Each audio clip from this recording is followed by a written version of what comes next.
ખેડૂત મિત્રો, આજે આપણે હળવદ તાલુકાની અંદર એક હરિકૃષ્ણ એગ્રી ઇક્વિપમેન્ટની અંદર આવેલા છીએ, જે શક્તિમાન ઓથોરાઇઝ ડીલર છે અને એની અલગ અલગ પ્રોડક્ટો આવેલી છે.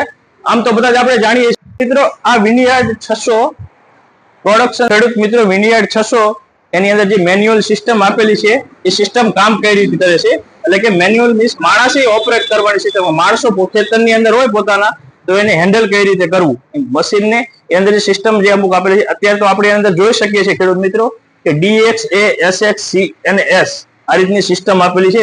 તો આ હેન્ડલ લઈ અને આ રીતે જમણી સાઈડ આપણે એને પુશ કરીએ તો જમણી સાઈડ પુશ કર્યા પછી DX મોડ ઉપર આવે છે, જે તેનાથી જમણી સાઈડની નોઝલ ચાલુ થશે. ત્યાર પછી એને ન્યૂટન કરી અને SX મોડ ઉપર આપણે લઈ શકીએ છીએ. SX મોડ ઉપર લાવવાથી એટલે કે ડાબી સાઈડ ઉપર, તો ડાબી સાઈડ ઉપર લાવવાથી ડાબી સાઈડની નોઝલ ચાલુ થાય છે.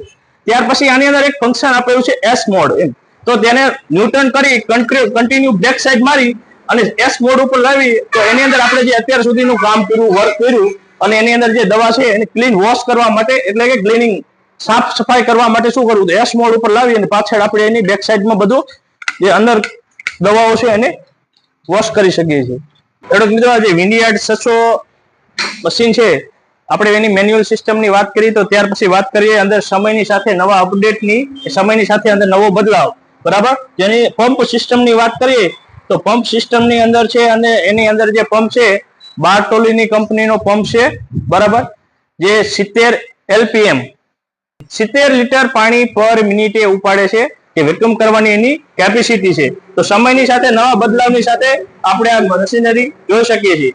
ખેડૂત મિત્રો, અત્યારે સમયની સાથે ઘણા બધા ચેન્જ થતા હોય છે, બરાબર. પહેલા પણ આ રીતના પંપ આવતા, પણ એની અંદર થોડા પ્રોબ્લેમ આવતા કે ભાઈ અમુક સમય જયારે નોઝલ હોય એના વાયસર ખરાબ થઈ જતા. એક બેઝિક વાત છે કે ભાઈ સમયની સાથે ઘસારો લાગે, પણ સમયની સાથે નવું અપડેટ, ભાઈ એની અંદર મશીનરી કેવી છે, તો આની અંદર મેડ ઇન ઇટલીથી મટીરિયલ યુઝ થયેલું છે. શક્તિમાન કંપની ઇનપુટ કરી અને આની અંદર વાપરેલું છે. હવે વાત કરીએ મશીનરીની પાણી સંગ્રહિત કેપેસિટીની, તો જોઈ શકીએ ખેડૂત મિત્રો આ બાજુ એક ટાંકી આપેલી છે જેની અંદર કેપેસિટી છે 600 લીટરની. આની અંદર પાણી નાખી અને પંપની અંદર તમારે છોડવું હોય તો લિક્વિડ ફોર્મમાં આવતું પેસ્ટિસાઇડ કોઈ પણ એની અંદર તમે ખોલી અને નાખી શકો છો, બરાબર. કે ત્યાર પછી આની અંદર જે લિક્વિડ ફોર્મમાં જે નાખવું હોય તો તમે અહીંથી ડાયરેક્ટ નાખી શકો છો. પણ અમુક જયારે એવું હોય કે લિક્વિડ ફોર્મમાં કોઈ મટીરિયલ નાખવું હોય તો એ નાખી શકાય છે, પણ ગ્રેન્યુલ ફોર્મમાં પણ ઘણા બધા ખાતરો, ફર્ટિલાઇઝરો આવતા હોય છે.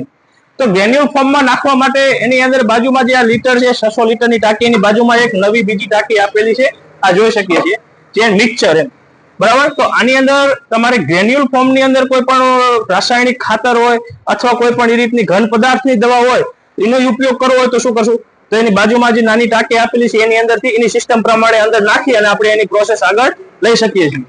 તો ખેડૂત મિત્રો, હવે આપણે વાત કરીએ મશીનની ગેરબોક્સ સિસ્ટમની. તો આ મશીનનું ગેરબોક્સ સિસ્ટમ છે, એની અંદર 2 ગેર આપેલા છે, હાઈ અને લો.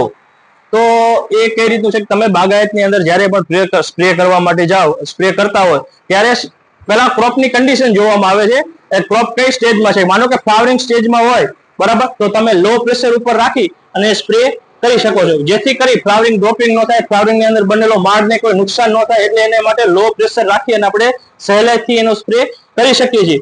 પણ એકવાર ફ્લાવરિંગ સેટ થઈ ગયું અથવા કોઈ પણ ફળ બાગાયતની અંદર સેટ થઈ ગયું પછી આપણે હાઈ સ્પીડથી પણ એની અંદર આપણે સ્પ્રે કરવો હોય તો એની અંદર હાઈ સ્પીડ પણ ગેર આપેલો છે, બરાબર. એને આપણે મેન્યુઅલી આપણે પોતાની રીતે હેન્ડલ કરી શકીએ છીએ. મિત્રો, આપણે વાત કરીએ એની નોઝલ સિસ્ટમની, તો આની અંદર મેડ ઇન ઇટલી અરાગ કંપનીની નોઝલ સિસ્ટમ આવેલી છે, જે આપણે જોઈ શકીએ બારીક બારીક છિદ્રો, જે આપણી અંદર જે ક્રોપની અંદર જે આપણું ફ્લાવરિંગ સ્ટેજ તૈયાર થયું છે એની અંદર બની શકે નાનું ફ્લાવરિંગ હોય, મોટું ફ્લાવરિંગ હોય, તો એના પર કેટલા પ્રેશરથી આપણે એને સ્પ્રે કરવો, તો આની અંદર નોઝલની અંદર બારીક ઝીણામાં ઝીણો સ્પ્રે, ઝીણામાં ઝીણો છંટકાવ આપણે સેટ કરી અને પોતાની રીતે છંટકાવ કરી શકીએ, જેથી કરીને આપણે ક્રોપ વાયેલો છે જે બાગાયતની અંદર એની અંદર એના ફળને કોઈ નુકસાન ન થાય અથવા ફળ ડ્રોપિંગ ન થાય. ઘણીવાર એવું બને કે વધારે સ્પ્રે હોય, કોઈ મેન્યુઅલ સિસ્ટમથી આપણે સેટ ન કરીએ તો ડ્રોપિંગ થવાની શક્યતાઓ વધે છે, જેથી કરીને ક્રોપની અંદર તકલીફ આવી શકે. જે ક્રોપને મેન્ટેન કરવા માટે જે પ્રમાણે એના દિવસો, જે પ્રમાણે ક્રોપનો ટાઈમ, એ પ્રમાણે આપણે એના ઉપર સ્પ્રે રાખી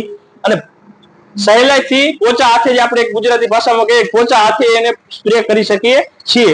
તો આ અરાગ કંપનીની મેડ ઇન ઇટલીની નોઝલો છે, જે બહુ આધુનિક ટેકનોલોજી સાથે સજ્જ છે. ખેડૂત મિત્રો, આપણે દવાનો સ્પ્રે કર્યા પછી વાત આવે ક્લિનિંગ ની, તો ભાઈ આપણે એની અંદર દવા વાપરી લિક્વિડ ફોર્મમાં હોય અથવા ગ્રેન્યુલ ફોર્મમાં હોય, તો એકવાર મશીન ઉપયોગ કર્યા પછી જ્યાં ત્યાં એની નોઝલોની અંદર ક્યાંક ગ્રેન્યુલ ફોર્મમાં દવા અટકાયેલી હોય તો એને હવે પછી મશીનને આખું ક્લીન કેમ કઈ રીતે કરવું એમ, તો એને અંદર આ જોઈ શકીએ છીએ બે ખેડૂત મિત્રો ટાંકી આપેલી છે. જે આની અંદર ટાંકી છે આ એક 15 લીટરની ટાંકી છે. જે પાણી તમે આની અંદર નાખો તો પોતે ખેડૂત મિત્રોએ દવા છાંટેલી અને હાથ ને એવું ધોવા માટે સિસ્ટમ આવે. જે પાણી તમે આમાં નાખશો એ આયા કરીને નીકળશે, જેનાથી તમે હાથ ને એવું ધોઈ પોતાની રીતે પોતાના વોશ કરીને હાથ ક્લીન કરી શકો છો. ત્યાર પછી સિસ્ટમની વાત આવે તો હવે આપણે જે મશીનરી ઉપયોગ કરી એની અંદર આપણે વાપરો પંપ પછી એની નળિયું અને નોઝલું. તો આને પણ એક વોશ કરી અને ક્લીન કરી અને રાખવું જોઈએ. તો એના માટે પણ એની અંદર જે સિસ્ટમ છે એમાં જોઈ શકીએ છીએ કે એક વાલ આપેલો છે, બરાબર. આ વાલનો ઉપયોગ કરી આ રીતના વાલ ઉપયોગ કરી ખોલી અને આપણે ફ્લશ આઉટ કરી શકીએ છીએ. તો એ કામ કેવી રીતે જો ભાઈ આ મેન્યુઅલ ટાંકી છે, આની અંદર 45 લીટર પાણી સમાય છે. આ ટાંકીની વાત કરી જે માણસના હાથ ધોવા માટે, પ્લસ સાઈડમાં બીજી ટાંકી છે જેની અંદર 45 લીટરની કેપેસિટી છે પાણીની, બરાબર. તો એ જે છે કરશે. અને સાથે સાથે જે નળીઓની અંદર બ્લોકેજ હોય, આપણે જે લિક્વિડ ફોર્મમાં દવા વાપરી છે તો ગ્રેન્યુલ ફોર્મમાં કોઈ ખાતર વાપરેલું છે, એની અંદર કઈ રીતે ક્લીન કરવું, તો આ 45 લીટર પાણી એની અંદર ભરી આ એક વાલ આપેલો છે, એનો ઉપયોગ કરી ફ્લશ આઉટ કરી, બરાબર, આખો ખોલવાનો છે.